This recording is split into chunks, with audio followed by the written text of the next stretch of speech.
All right, welcome back to the Trauma Therapist Podcast. My name is Guy McPherson. My mission is to raise the awareness of trauma and to support and inspire new trauma therapists just starting out on the trauma-informed journey. I do that with my membership community, Trauma Therapist 2.0, my online courses and workshops, and the Trauma Therapist newsletter. If you're a therapist of any kind and you work with individuals who've been impacted by trauma, I invite you to head on over to my website at thetraumatherapistproject.com. That's thetraumatherapistproject.com. All right, let's get started. All right, so we'll get going here. Great. So 5, 4, 3, 2, and 1.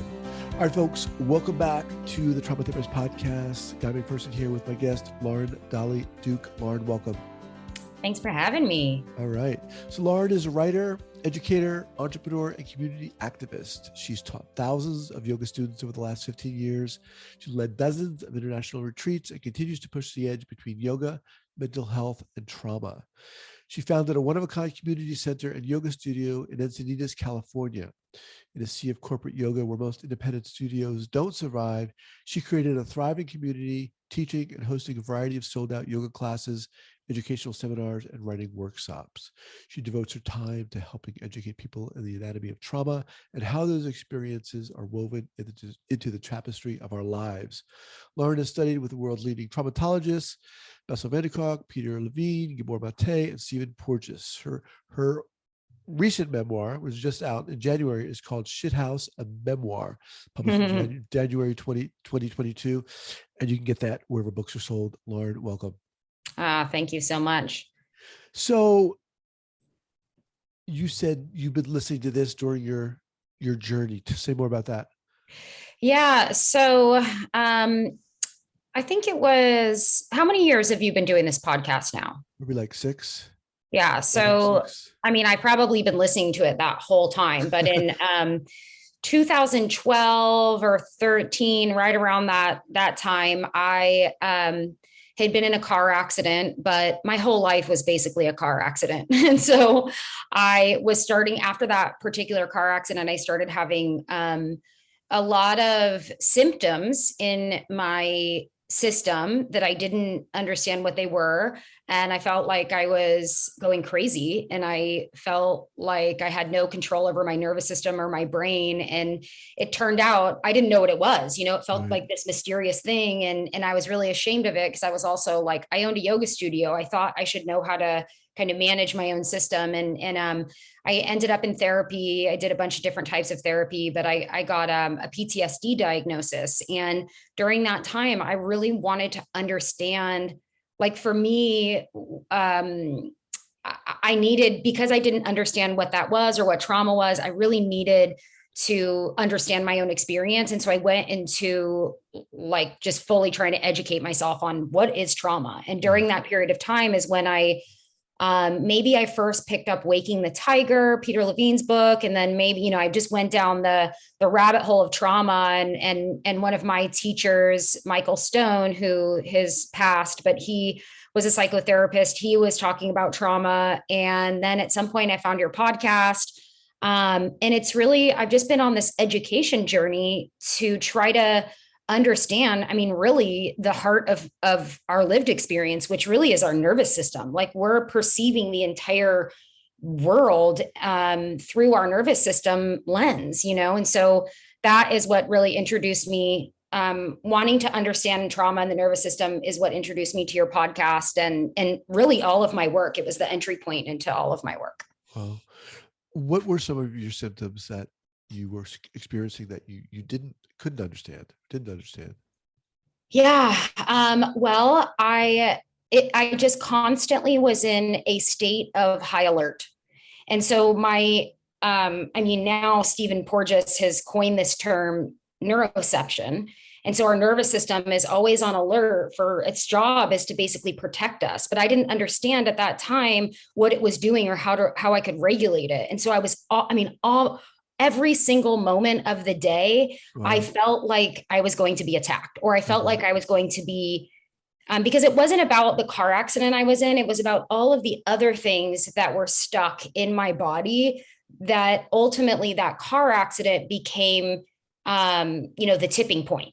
And so everything, because I had been living in a world, and I feel like a lot of us are of complex trauma.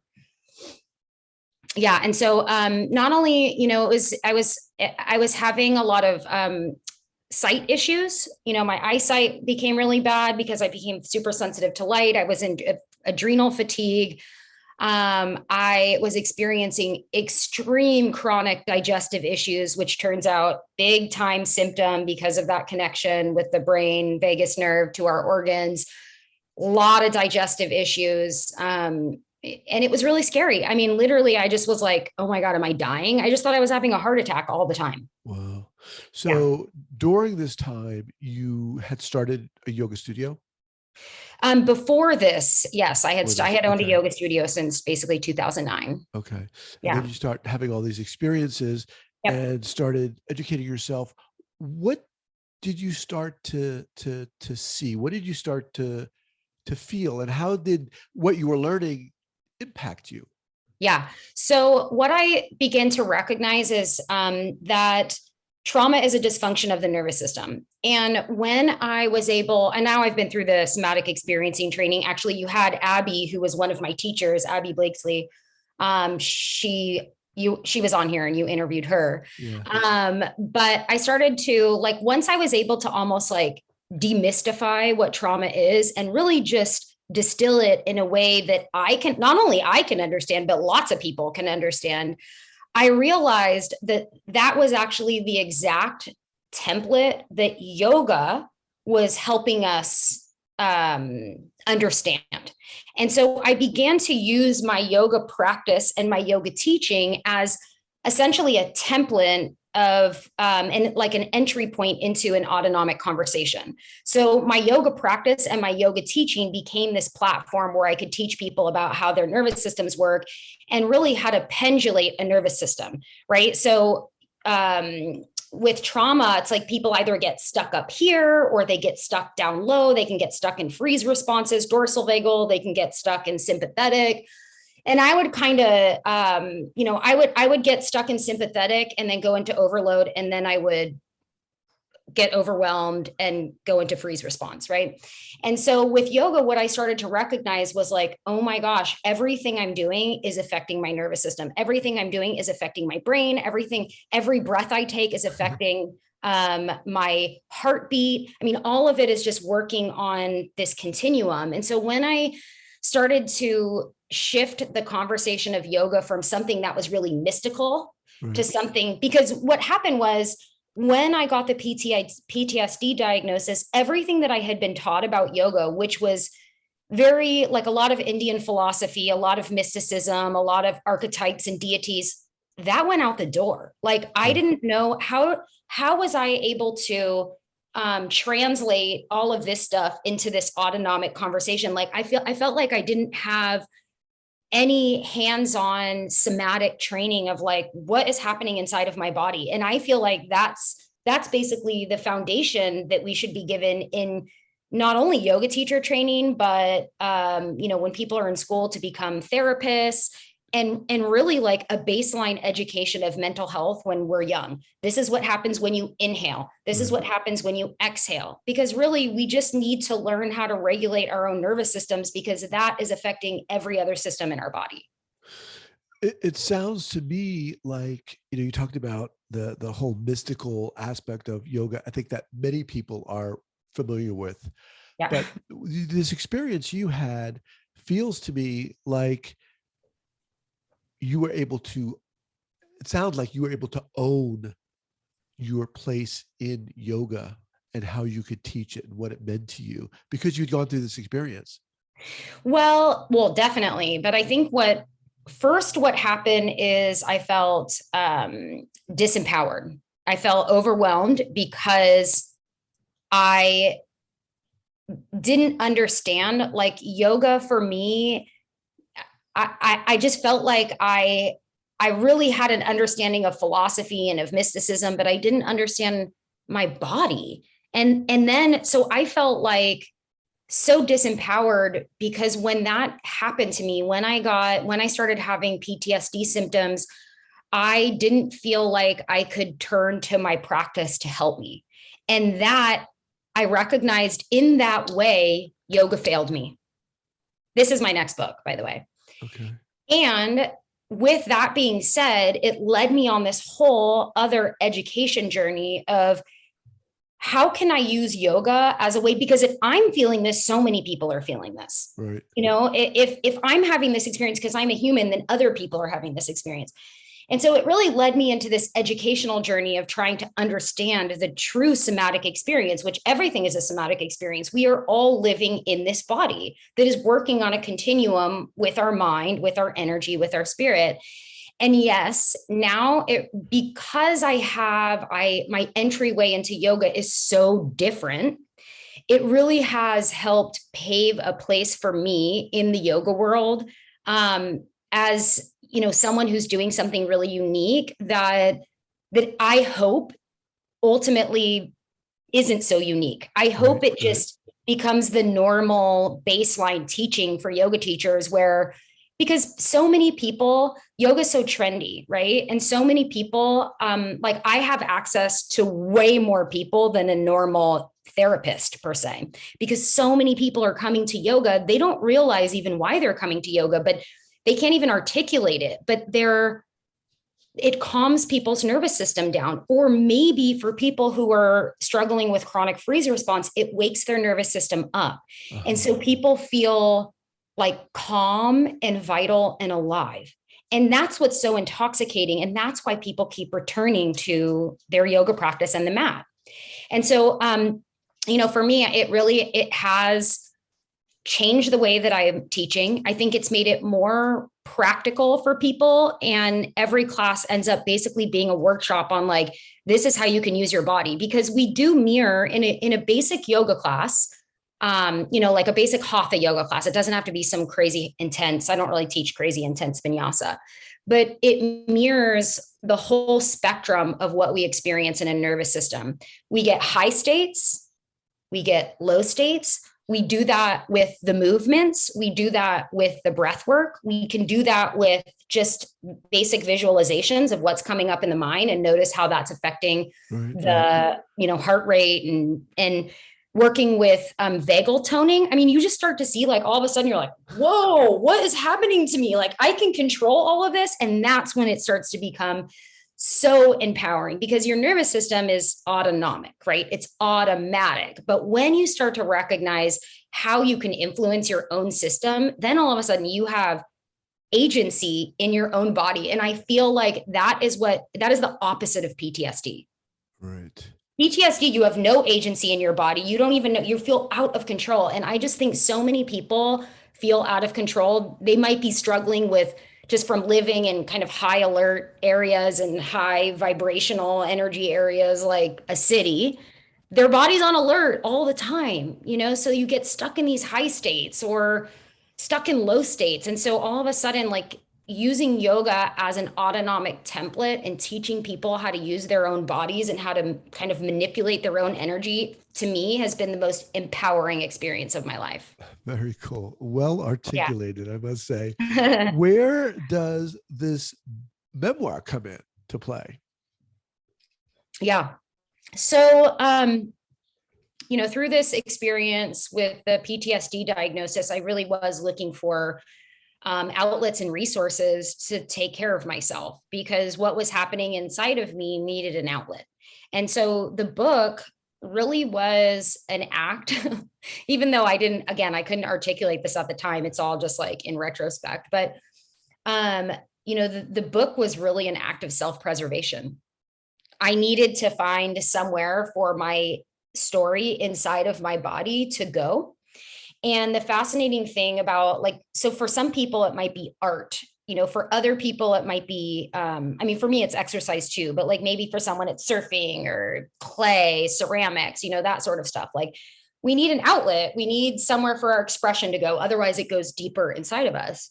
And so I literally just started writing. I wrote because what was happening inside of me was making me sick, And so I was going through therapy and writing simultaneously. What I saw when I started writing, because it's not like when you're writing a literary memoir that you have the intention to publish, you're not just like blah, blah, blah. You're like looking for the story and you're looking for the characters and you're looking for something interesting and, fascinating to carry it all the way through. And so you end up like writing and rewriting and writing and rewriting and writing. And I did this for 7 years. Okay. So the book came out January. People are like, how long does it take to write a book? I'm like, so long. Oh my gosh. Because it's a process like anything else. It's not just like, sure, you could just verbal diarrhea something in 30 days and like maybe it's prophetic, but mostly I think anything good takes like a few years of self, reflection. But so the more I wrote, the more I looked at it, the more I worked with other people to see these different perspectives, the more I developed characters, the richer the story got, the more I remembered, because this is just how it works when you start to work with memory and neurology. It's like one thing leads to the next thing, and I had to look at the story from a variety of different ways. As I was writing the story and rewriting, I was also going through therapy. So I was experiencing my own healing process. And then the writing process became the healing process as well. Because I had to look at it from not only my perspective, I had to look at it from all the characters' perspectives. And I had to develop the characters and see what the characters went through, which are the people in my family. And that's what really kind of led me to a place of compassion for all the characters in the story, including myself. And that was the most healing thing, like having to really look at everything and look at the people in my family and the things that everyone did. It's like, I realized that no one did anything to hurt me. We're all just having a human experience. I don't feel like a victim anymore. I feel like all of these things happened so I could go through an existential crisis, go through a health crisis, so I could fall apart and ultimately put myself back together so I could be where I am now. So the book writing was like that was probably the most healing thing I've ever done in my entire life, because it forces you to look at everything, and it takes so long that like your mind changes. And then all of a sudden the story starts to change. And that everything you're doing is working when your story starts to change a little and you're not so attached to that same kind of trauma story. Were you aware, or to what degree were you aware of this story prior to, let's say, the accident, or when you were growing up? Yeah. Good question. Always. I knew there was a lot, my family, I come from a family of addicts. My father was a bank robber. He ended up almost killing 2 people and died in prison. I was a part of all the belligerence and lawlessness and illicit activities from the beginning of my life. I hid the things my family was doing. It built a ton of shame inside me. I heard things outside that people would say about my family. And just because they said it about my family, I believed that it belonged to me as well. So this is the generational trauma piece. And this is also these belief systems my family members had from their family members. And we were just like passing down these belief systems. And, I was aware very early on that I was different, that my family was a little messed up, and I was very ashamed. And that shame really, that talk about another generational, belief system, but that shame led me in so many, just so many dangerous situations, because I didn't believe I was worth anything, which even just that belief right there is a nervous system state. It's a depressive state. Right. And at what age are we talking now? Probably by the time I was 6 years old, I realized I was different, and I was already like hiding from, like trying to hide the things that my family was doing. And so that was really damaging for me, because that's just developmental trauma. And then that right there really affected every relationship I was in, whether or not I would finish anything, the careers that I was choosing, the jobs that I would put up with, the toxic, abusive relationships, because it was all normal for me. And so to break that is like, it's so hard. You have to have so many good resources around you. And also you have to see it. And that was the thing with the book, is like, I was able to kind of psychologically see it. And with yoga, I was able to physically feel it. And that right there, like that combination and that integration is really what people need to heal. It's like we need the bridge, because so many people are doing CBT, and there's nothing wrong with this, because my somatic experiencing training, which is a 3-year training, 99% of these people who are in my trainings, because I was also doing it during COVID and I could do it internationally, 99% of the people in these trainings were all CBT therapists, and they're all heading towards the body. They're like, okay, we already understand the mind. We're cycling people and circling people back in their same trauma stories. They're not getting better. And now we got to do something different. And so for me, the writing of the book, the creativity, the being able to like psychologically express that and move everything out of my body, along with like in conjunction with a physical practice, like a yoga practice, a breath practice, a meditation practice, helped me heal my nervous system. So it's been pretty amazing. It sounds amazing. I mean, so is it fair to say that it wasn't until the book that you looked at your story in some depth? Yeah, well, okay, so let's circle back. So there's a piece of a chapter in the book, and we had just gone with my dad to steal these 3 cars. And we didn't explicitly know what was going on, but we knew what was going on because we'd been in situations like this before. And we were like, but we didn't want to out my dad. We went to the car lot, wrote some fake checks, and we all drove off with the car, right? My dad took off, and me and my sister laid in bed that night, and I was 15 years old. I wasn't even old enough to be driving a car. And I said, one day I'm going to write a book about this. Like, you cannot make this up, right? It's such a crazy story. But the other piece of that story that I wasn't thinking about that at the time that it all happened is what these things do to us, what they do to like our soul, what they do to our minds, what they do to our bodies, our energetic imprint. And, so I got into yoga when I was about, 18 or 19, and I was searching. I was disjointed. I really was, already struggling with a lot of nervous system dysfunction and psychological dysfunction. And I was already on this path where I was trying to find like something that made me feel better, but I didn't really understand from what at this point. And then after the accident, so I already knew I was going to write it starting at 15 years old. But then after the accident was really when I was kind of forced to sit down and write. And when you are writing, you start to, all sorts of new stuff comes out up that you didn't even remember was there, because you start stirring your somatic pot essentially, and it's just like, it's a domino effect. One thing taps on the next thing. I mean, this is how EMDR works, and you just remember things, and all of a sudden it's like, whoa, so it was really the deep self-inquiry and examination came through the writing of the book. You talked about, you creating something different within the yoga community, within the yoga field. Say more about that. Who's your audience? Yeah. A lot of people, which is like, okay, I must be doing something right. Yeah. Okay. So what I recognized very early on was that I've had 5 different yoga studios because properties kept getting bought. I live in Southern California, real estate's crazy. And so I kept having to move spaces after buildings would be sold. And then I would change the name because I would move off a certain property that had that name. Right. So by the 5th time around, I recognized that it wasn't really about the yoga. It was about the community.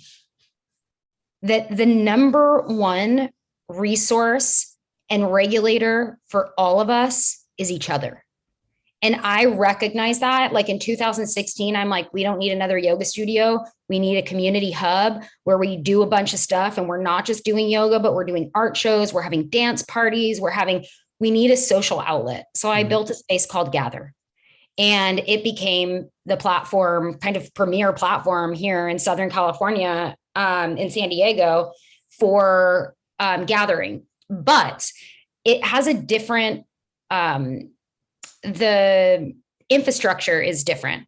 So it's a co-op, and that is what really makes it different. So all the teachers pay rent to be there. And so we collectively, cooperatively come together around the shared vision. The shared vision is around mental health resources and education. And we teach that, and the teachers pay their rent, and then they keep everything they make. So it allows for autonomy and sovereignty of the teachers. There's no middleman taking anything from them. It does become it is really the only place where these educators can make money, make a decent living. So it's like it calls in the master teachers. It calls in the teachers who have a ton of education and a ton of experience, because it's really built for people who have a following. And the people who have a following are people who've been doing it for a long time. So we're kind of is your yoga practice studio within this? Yeah. So I have a property here in San Diego, and it has 4 different spaces on it, and we just use all of them for different things. So we have the yoga studio, but we do breath classes. We have, neuroscientists come in and teach educational classes. This is your brain on yoga. We have trauma educators like Kimberly Ann Johnson, who wrote Call of the Wild. She also is an SE practitioner. She's spoken there. So we just have lots of people doing lots of different things. We throw parties, like we're having a party on Thursday night. So that's the difference. I'm like, okay, the focus is not the yoga. The focus is not to make money. The focus is each other. Right. Wow. So that's the difference. Yeah. Because so many yoga, it's like, if you think about it, and I do feel like this is going to end up kind of, especially post-COVID, becoming the model of the future. Because so many studios, it's like the whole yoga and gym landscape has closed down. And so many teachers recognize like, oh, we have our own platforms. Why are we going to a yoga studio and letting them take, more than half of what we make, when really it's about us? Right. And people now, they want to they want to know where their money's going. It's like, I call us the last farm stand in the big old city. What's the best way for people to get in contact with you, Lauren?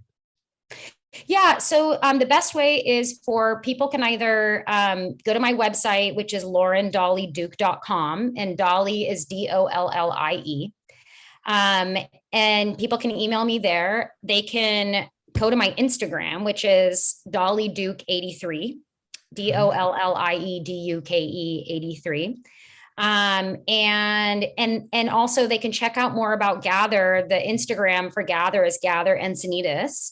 And also the website is www.gatherencinitas.com. And I do consults for co-ops there. Very cool. You're one of those, you're one of those people. You're like a force. Seriously. I mean, you are, every now and then someone comes on this podcast who just is like, and you're one of those people. I don't mean to minimize you by putting you in a group with other people, because you're obviously you're your own person, but you're a friggin' force, and it's really inspiring. And this is why I do this podcast, because I get to talk to people like you. Oh, and thank you, because literally, like, I've listened to so many. This podcast has helped me so much. Like, now I love listening to podcasts, and I'm like, yeah, I know that I've learned that at some point, but like, which is confirming that I've been on a really good educational journey with all the trainings I've done. But in the beginning, like, I literally was like, the people that would come on would be speaking to my own personal experience that I didn't quite understand yet. And it was so helpful. Like, and in all of my, I'm pretty sure, if I'm remembering correctly, you had a conversation with Peter Levine. Yes. Oh, yeah. Yeah. And I mean, like, it's just all the OG people. These are like OG trauma people. And now here I am. It's amazing. That's awesome. All right. Before we go, in addition to your book, Shithouse, a memoir, can you share another book that's been inspiring you, or that has inspired you, whether trauma related or yoga related or not? Yeah. Can I share 2? Yeah, sure. Okay. Well, so the first one is, I think that the most important one that really breaks down like a pretty elementary understanding of trauma, because it can be really hard to understand, right? Is like, what's happening in my neurology, is Waking the Tiger by Peter Levine. Like, if people can really understand, first and foremost, we're animals, and we revert to some of those animalistic behaviors and tendencies without even knowing that we're doing it. And he gives some really amazing examples of how we end up going into certain states through medical trauma, through like, he just breaks it down super easy to understand. The other book is written by Kimberly Ann Johnson, and it's called Call of the Wild, How to Heal Trauma, Awaken Our Power, and Use It for Good. And she also is an SE, a somatic experiencing practitioner. She's a birth doula. She wrote another book before this book called The Fourth Trimester, but she also breaks down a pretty easy to understand kind of step-by-step process to like just looking at your nervous system. And that's the thing is like, if we could, when we can understand things, we're empowered. We have choices and we have agency. And that's the opposite of a trauma state. Right, right. Yeah, she's been on the podcast before, Kimberly. Amazing. She's awesome. Yeah. All right, look, we'll have all this linked up at the show notes page at the traumatherapistpodcast.com. And love to have you back. Yeah. Would love it. At a different time. And, yes. You're awesome. Thank you. You too. And awesome. Thank you so much. Keep doing what you're doing. I appreciate it. All right. Take care. Thank you. Bye-bye.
Thank you so much for listening and supporting this podcast.